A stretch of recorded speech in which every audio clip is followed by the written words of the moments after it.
कभी ऐसा महसूस हुआ है कि काम का तनाव आप पर बहुत ज्यादा हावी हो रहा है?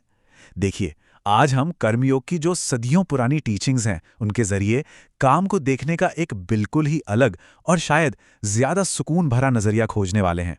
जरा एक पल के लिए इस सवाल पर गौर कीजिए। हम सब कहीं ना कहीं काम से जुड़े स्ट्रेस, एम्बिशंस और हाँ, नतीजों के प्रेशर में फंसे हुए हैं, है ना? इसी को कहते हैं एक्शन ट्रैप या कर्म का जाल। और मजे की बात यह है कि कर्मयोग हमें ठीक इसी जाल से बाहर निकलने का रास्ता दिखाता है। तो इस कर्म के जाल से बाहर निकलना है तो सबसे पहले ये समझना होगा कि आखिर ये कर्म है क्या चीज। चलिए इसको थोड़ा और गहराई से समझते हैं। देखिए, सबसे बड़ी गलतफहमी जो होती है ना, वो ये है कि कर्म का मतलब है किस्मत या डेस्टिनी। पर असल में ऐसा बिल्कुल नहीं है। कर्म वो तो बस हमारे हर एक्शन, हमारे हर एक ख्याल का टोटल है। हम जो भी करते हैं या सोचते भी हैं ना, वो असल में हमें ही बना रहा होता है, पल पल। एक एनालॉजी से समझते हैं। सोचिए कि हमारा मन एक शांत झील जैसा है। अब हमारा हर काम, हर एक्शन उस पानी में फेंके गए पत्थर की तरह है, जो एक लहर पैदा करता है। यही लहर एक छाप छोड़ जाती है। योग में इसे संस्कार कहते हैं। और फिर धीरे धीरे यही संस्कार इकट्ठे होकर हमारा कैरेक्टर, हमारा पूरा स्वभाव बना देते हैं। और ये कितनी पावरफुल बात है, सोचकर देखिए। इसका सीधा सीधा मतलब यह है कि हम अपने पास्ट के कैदी नहीं हैं। हमारे आज के कर्म ही डिसाइड करेंगे कि हमारा आने वाला कल कैसा होगा। असली पावर वो हमारे अपने ही हाथों में है, हमारे कर्मों में है। तो अब एक ऐसे आइडिया की बात करते हैं जो हम सबके दिमाग में बचपन से बिठाया गया है और कर्म योग उसे सीधी चुनौती देता है।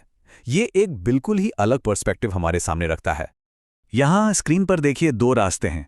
एक है आम रास्ता, जिस पर हम सब चलते हैं। हमारा लक्ष्य होता है खुशी और नतीजा अटैचमेंट, यानी आसक्ति। हम चीजों से, नतीजों से बंध जाते हैं। लेकिन जो योगी का रास्ता है, वो बिल्कुल अलग है। यहां लक्ष्य खुशी नहीं, बल्कि ज्ञान है, और नतीजा फ्रीडम, यानी मुक्ति, हर तरह के बंधन से आजादी। और ये रास्ता किसी इनाम या डर से नहीं, बल्कि सिर्फ ड्यूटी और प्यार से चलता है। तो इसका मतलब ये हुआ कि लाइफ का मकसद सिर्फ खुशियां इकट्ठा करना और दुखों से भागना है ही नहीं। कर्म योग हमें सिखाता है कि सुख और दुख, प्लेजर और पेन, ये दोनों हमारे सबसे बड़े टीचर्स हैं। ये वो हथौड़े की चोटें हैं जो हमारे कैरेक्टर के कच्चे लोहे को पीट पीट कर फौलाद बना देती हैं। तो सवाल फिर वहीं आके खड़ा हो जाता है, काम करें भी और उसके जाल में फंसे भी नहीं। ये कैसे होगा?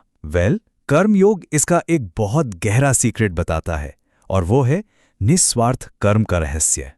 भगवद गीता में एक लाइन है जो इस पूरे आइडिया का सार है। कर्मण्यधिकारस्ते मा फलेषु कदाचन। मतलब तुम्हारा अधिकार सिर्फ कर्म करने पर है, उसके फल पर कभी नहीं। इसका सीधा सा मतलब है, अपना काम करो पूरी लगन से, पूरी ईमानदारी से, पर जो नतीजा आएगा उससे इमोशनली अटैच मत हो। सक्सेस या फेलियर हमारे कंट्रोल में नहीं है, लेकिन अपना बेस्ट देना वो है। तो ठीक है, इसे असल जिंदगी में कैसे करें? पहला स्टेप, कोई भी काम ये सोचे बिना करो कि मुझे इससे क्या मिलने वाला है। स्टेप 2, नतीजा चाहे जो भी हो, अच्छा या बुरा, अपने मन को शांत रखो। स्टेप 3, अपने एक्शंस के मालिक बनो, अपनी आदतों के गुलाम नहीं। और फाइनली चौथा स्टेप, अपने काम के जो भी रिजल्ट्स हैं, उन्हें एक ऑफरिंग की तरह, एक पूजा की तरह समर्पित कर दो। ये एनालॉजी बहुत जबरदस्त है। देखिए, हम सब जानते हैं कि बुरे कर्म वो लोहे की जंजीर हैं जो हमें बांधती हैं। लेकिन कमाल की बात सुनिए, अच्छे कर्म भी अगर अटैचमेंट या ईगो के साथ किए जाएं तो वो सोने की जंजीर बन जाते हैं। है तो वो भी जंजीर ही, बंधन ही। सिर्फ और सिर्फ बिना किसी स्वार्थ के किया गया काम ही हमें हर तरह की जंजीर से आज़ाद करता है। इस निस्वार्थता की पावर को असल में समझने के लिए चलिए एक बहुत पुरानी कहानी की तरफ चलते हैं। ये कहानी है एक छोटे से नेवले की। तो कहानी की शुरुआत होती है महाभारत युद्ध के बाद। पांडवों ने एक बहुत बड़ी जीत हासिल की है और वो एक शानदार यज्ञ करते हैं, इतना बड़ा कि गरीबों में अपार धन दौलत दान किया जाता है। चारों तरफ बस यही चर्चा है कि इससे बड़ा यज्ञ आज तक कभी हुआ ही नहीं। और ठीक उसी वक्त उस भव्य समारोह के बीच एक बहुत ही अजीब मेहमान आता है। एक छोटा सा नेवला, जिसका आधा शरीर तो शुद्ध सोने का था, पर बाकी आधा बिल्कुल मामूली। और फिर वो नेवला कुछ ऐसा बोलता है कि वहां मौजूद हर कोई हैरान रह जाता है। वो चिल्लाता है, तुम सब झूठे हो, इसे तुम यज्ञ कहते हो? मैं तो दुनिया में एक सच्चे यज्ञ की तलाश में घूम रहा हूं, और ये वो बिल्कुल नहीं है। तब वो नेवला अपनी कहानी सुनाता है। एक अकाल के दौरान एक बहुत ही गरीब ब्राह्मण परिवार था जो कई दिनों से भूखा था। 5 दिन बाद उन्हें कहीं से बस थोड़ा सा जौ का आटा मिला। लेकिन जैसे ही वो खाने बैठे, दरवाजे पर एक और भूखा मेहमान आ गया, और फिर एक-एक करके पहले पिता ने, फिर माँ ने, फिर बेटे और उसकी पत्नी ने अपना अपना हिस्सा उस मेहमान को दे दिया। उस रात वो चारों भूख से मर गए। नेवला कहता है, मैं उस फर्श पर लौट गया जहां उनके आटे के कुछ दाने गिरे थे, और मेरा आधा शरीर सोने का हो गया।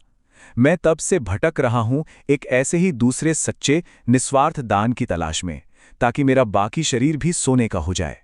उस छोटे से सच्चे त्याग की शक्ति पांडवों के उस दिखावे वाले विशाल यज्ञ से कहीं कहीं ज्यादा थी।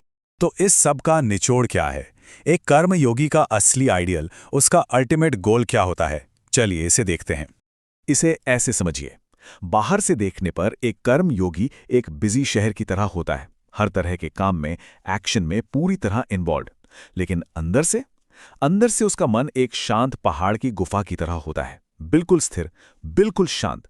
उसने एक्शन के बीच में शांति खोजने का वो सीक्रेट सीख लिया है। और अब आखिर में एक सवाल जो सोचने वाला है। आज की इस दुनिया में जो सिर्फ और सिर्फ रिजल्ट्स मांगती है, जहां हर कोई नतीजों के पीछे भाग रहा है, क्या वहां निस्वार्थ होकर काम करने की इस कला में महारत हासिल की जा सकती है? इस पर जरूर सोचिएगा।